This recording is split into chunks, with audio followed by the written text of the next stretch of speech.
ఆగండి. ఎందుకలా పారిపోతారు? ఆడకుక్క వెనకతల మొక్కొక్కలాగా నేను చెప్పే విషయం వినండి. ఇది ₹1,00,00,000 ప్రశ్న అవ్వచ్చు, లేకపోతే మీకు ఎగ్జామ్లో ఇలాంటి ప్రశ్న ఎదురైతే దానికి ఆన్సర్ కూడా దొరకవచ్చు. అసలు విషయం ఏంటంటే, ఒక పోలీసోడికి ఒకే పెన్షన్ ఉంటుంది. ఆడి ఎస్ఐ అయినా, డిఎస్పీ అయినా, ఎస్పీ అయినా. కానీ మన రాజకీయ నాయకుడికి అలా కదట.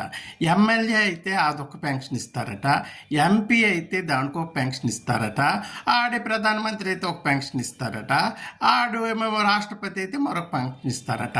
అంటే ఈడు ఎన్ని ఎమ్మెల్యే, ఎంపీ ఇవన్నీ చేశాడు కదా, 4 చేశాడు అనుకోండి, 4 పెన్షన్లు ఇస్తాడట. వీడికి ఏదో బాగుంది, మనకు కూడా వాళ్ళకి ఇస్తే బాగుండు.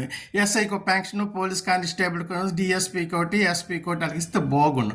మనకు వర్తించబట. ఈడేటి పీకిస్తున్నారు, వీళ్ళకి మాత్రం వర్తిస్తాయట. 4 పెన్షన్లు దెంగుతారట. ఉంటాను మరి.